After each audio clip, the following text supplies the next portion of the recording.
Welcome to my talk on composing installations and installing compositions. As all the other talks, or most of the other talks here, it happens in a somewhat unusual format. So welcome to my studio in Vienna. And since we all had a lot of practice in these online formats, I hope that for the next half hour we'll be able to imagine a live teaching or conversation situation. Well, musical composition always happens in an environment, in a context, in a frame. It is set in. That's, of course, somewhat of a truism. If you write for a band, then you write for that band. That is not going to change. A string quartet will be a string quartet throughout the piece, usually. And it will come with all its connotations, with its machinery in terms of hardware, established instruments. It will come with its writing systems, with its symbolic representations may be notated in 5 lines, in chords, may not be notated and represented in different ways, with all its possible social roles, left and right. There's music for weddings, there's music for funerals, there's music for making academic careers, there is music that wants to provoke, music that wants to do the exact opposite, and so on. So it's very hard to, as a composer, to delineate music from everything else once you start talking about it. Obviously an F sharp is an F sharp, but the pureness of music is always, in part at least, hopeful thinking, wishful thinking. So, and that holds true for electronic music, for music coming from any kind of background, instrumental, folk music, art music, whatever that is.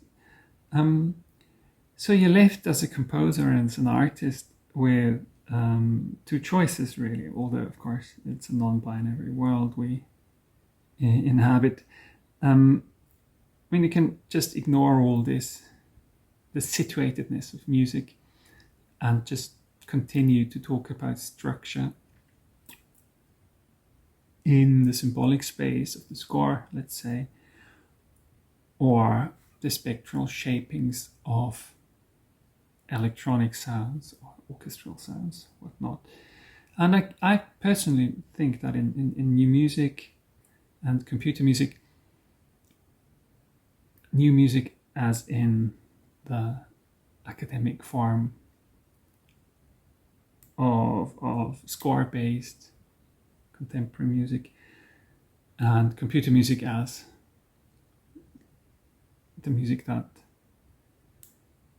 also focuses on kind of the creation of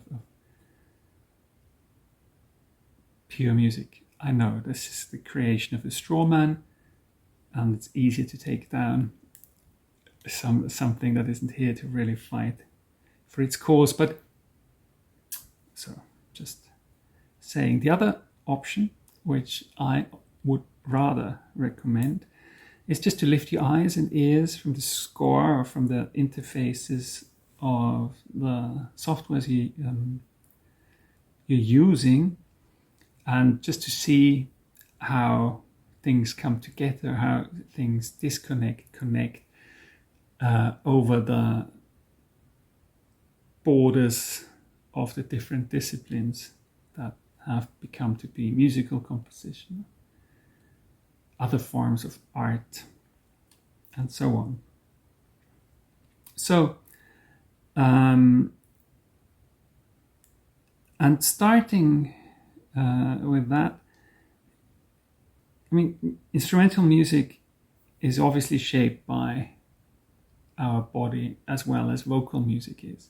Vocal music is the most obvious candidate for our voices, our lungs. They're just in a way given to us. Given who gave it to us, but we are our bodies and we are our voices, and it's hard to say we use them. Of course we use them, but there is no distinction between the master and the tool here. And a similar thing is also true with the instruments. The tool, let's say the violin, has always been shaped by our body dramatically and by the physics of our environment that also was instrumental in shaping our bodies in terms of an evolutionary time scale. So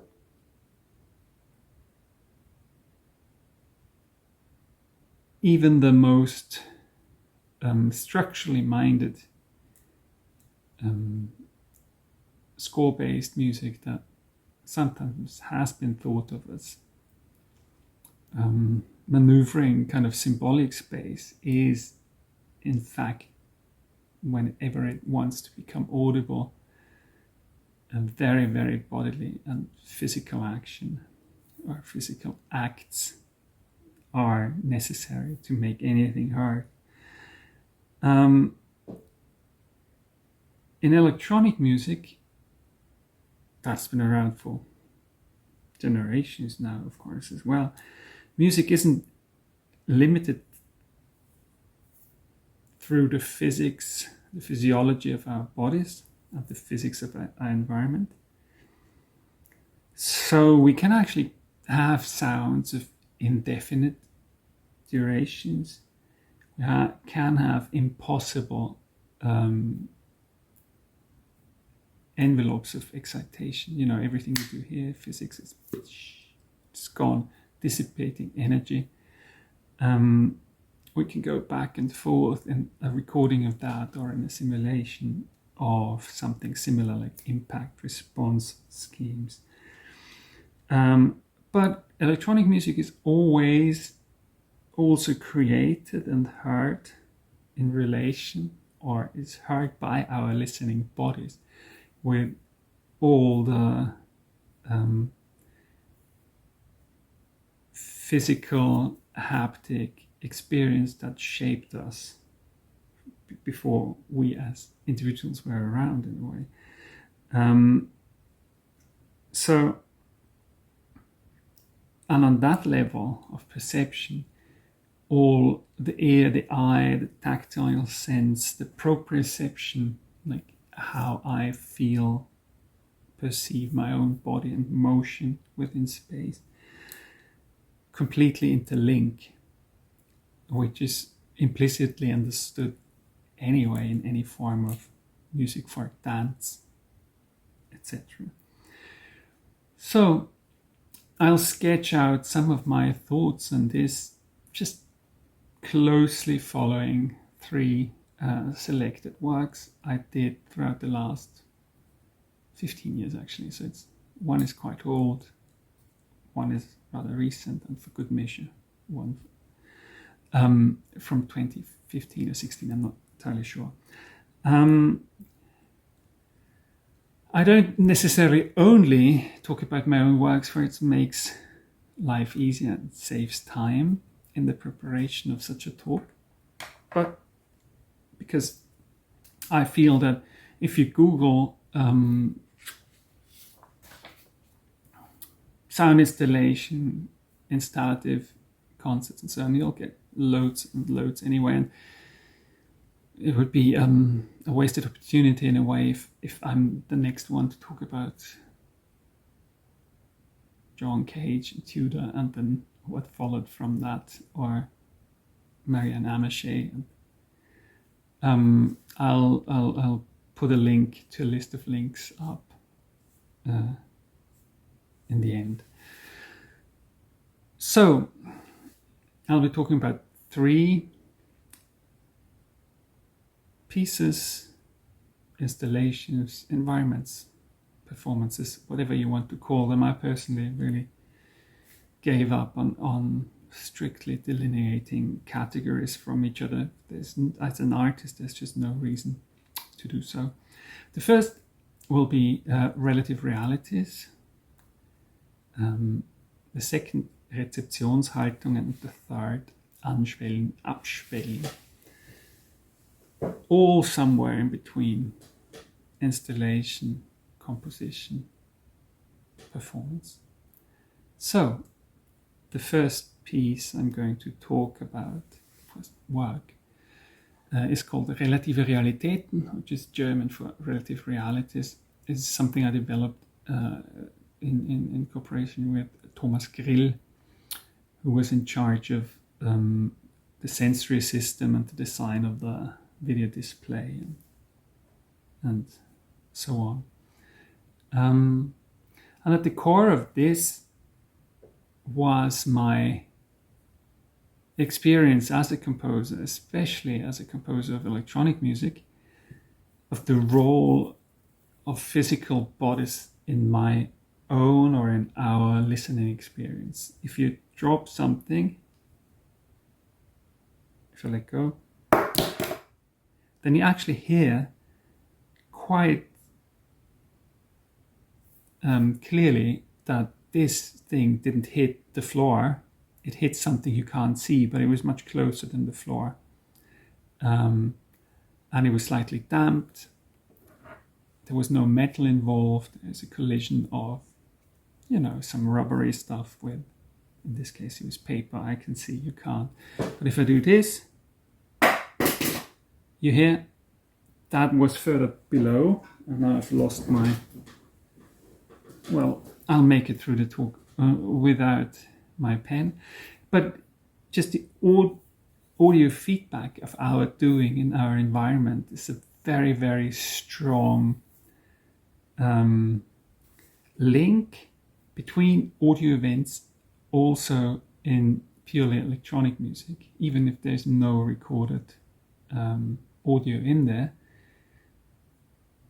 Everything I hear, at least, I hear as the same human being that goes to pubs and once in a while even plays football, that knows intrinsically, has got intrinsic knowledge of the world around. And it's also, again, hard to delineate the outside and the inside, at least, not necessarily. So I'll just start the video now, and we'll take it just a second. I'll start the video now.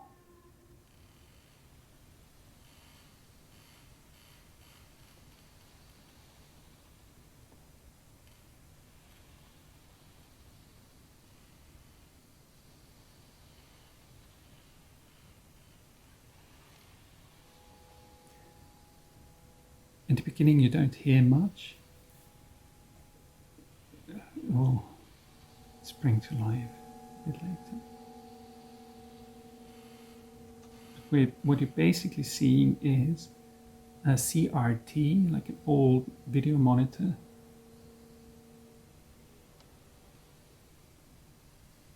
swinging through an exhibition space. In this case, it's the high ceiling of a former church, Aural Codes in Austria. And it acts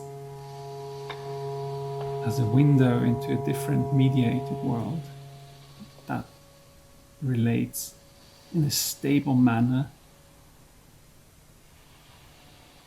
to the world of the recipient, our world. And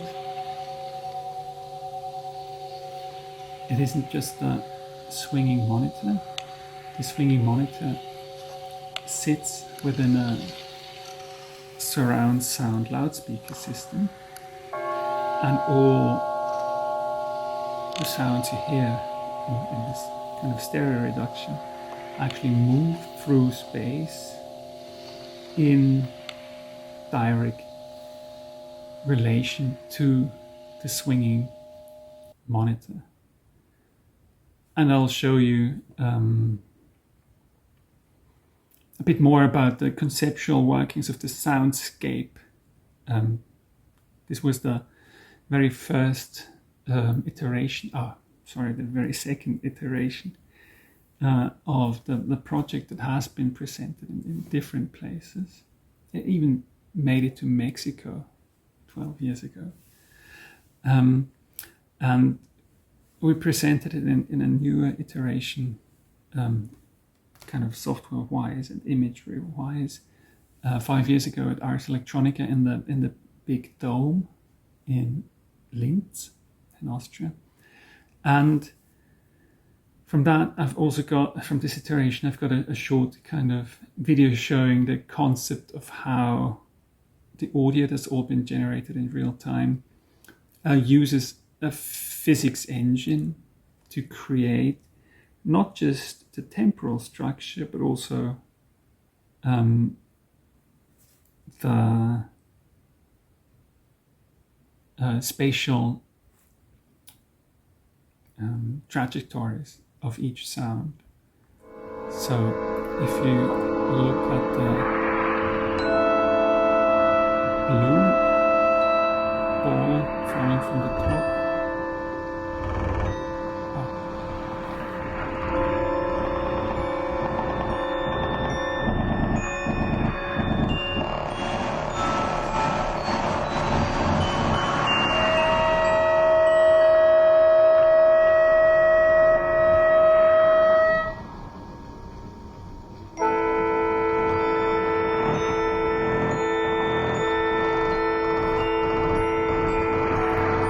so here we use gravity and also the architecture of the space. These 8 columns you see are very, very reduced versions of a historistic dome, a monstrous church. The pendulum in this case actually swung through, and using physics as my guideline in developing this soundscape engine helps me to find a very nice form of interacting with the swinging pendulum with the sound. For these balls, the virtual balls, you can't see them anywhere, of course, in the installation, but you can hear them bouncing off back and forth. And if my software thinks that there's not enough happening, there's happening too much, I can just pick up the ball and drop it again. Or I can gel the air and make everything slower. So you've got compositional choices that come from thinking about movement much more than anything else. So physical movement, sound, sound is always the result of movement that expresses itself or forwards itself through air via sound pressure waves. But as a composer, I find that machinery very charming. I also used that engine, or still use that engine in live improvisation situations, where I don't just throw in a couple of balls, let's say, and have a somewhat controlled response of the system. For I know it's a box where balls roll around in a very reduced form. But this gives me parameters I can work with and I can relate to. And not just me. You don't need to know anything about the piece to be able to relate to these parameters. If you made it through life thus far, you know quite a lot about physics and how to stand upright or fall down. And fighting gravity till we can't fight it anymore, then we sink into the ground again. yeah, on that happy note, I'll move on to the next, Rezeptionshaltungen, recipients' positions.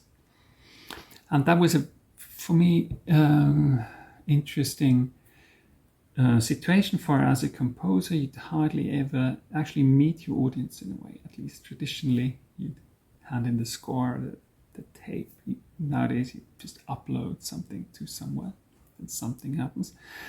And I did a series of 15-minute long concerts, 20-minute slots, where people would come in one by one, meet me, and I'd play a set of 3 short pieces in 3 different positions they would need to take. And I'll just play you the video to give you an idea of what this was about.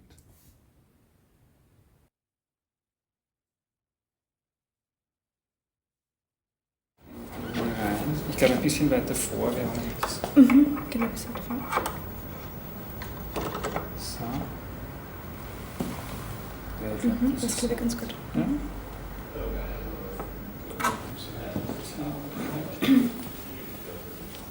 So. Und jetzt einfach nach vorne reinlegen.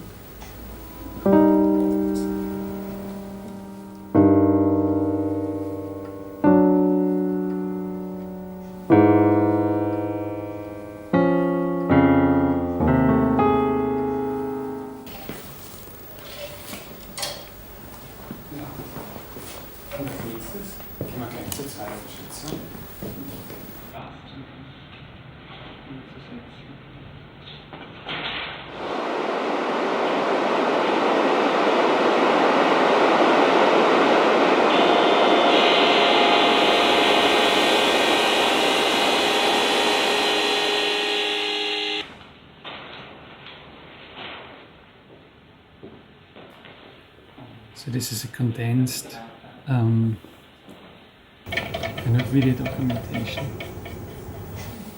And the third position to be taken by the recipient is in a way the most intrusive.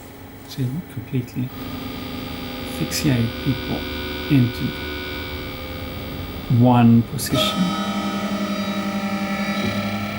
with body shakers, like vibrators on your cheekbones, on your forehead and behind your ears, and these bones create a very coupled and very spatial sound. It's a 5-channel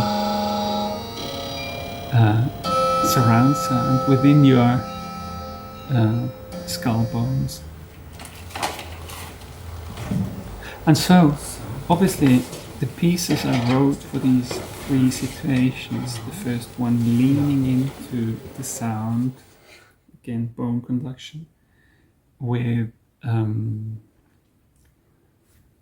you kind of forcing weight into the air, like you had to really lean into the sound. The second one surrounded by a paper screen loudspeakers that create like a myriad of little rattles around you.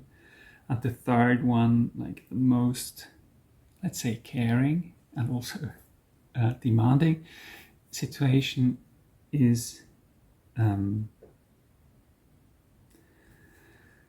the one that I called coupling that really locks you into position. The strange thing is that I thought before doing that it would be very difficult to get people to let loose, but and just have themselves put in these positions. But I was met with a really joyful eagerness to experience and cooperate. So that was very enjoyable, and also showing no clear borders between composing, installing, performing. Which brings me to the next, the third project. Anschwellen, abschwellen means kind of the swelling up and swelling down. There's no proper English word for that. So we just leave it German for erectile tissues, like in the human bodies. That's the clitoris and the penis. They're called Schwellkörper as well. So this is about about, let's say, growing, becoming more impressive, and then shrinking again. And it's a performance machinery, performance apparatus, presented first at the Ars Electronica in the representation hall of the former Austro-Hungarian Empire, emperor, in a monastery in St. Florian. And this will be on from September 28th in the Belvedere in Vienna. Also a beautiful Baroque palace now housing one of the big Viennese museums from September 28th. Also a rather fitting environment, and I'll just show you what's going on. It starts now with the ticking of a clock. So you've got a big room and one of these old pendulum clocks just ticking away. And I used this ticking as a starting point, like 60 beats per second. Shapes our world and is our reference measuring time.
Behind the clock there is this road that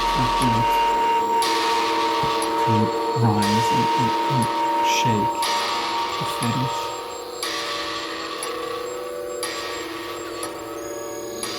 Also to create, by the means of a machine, glory, representation. And it all folds to the front of it. Lights go down.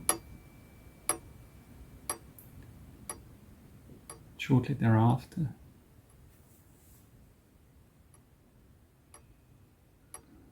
it reawakens and goes back to its original position, which isn't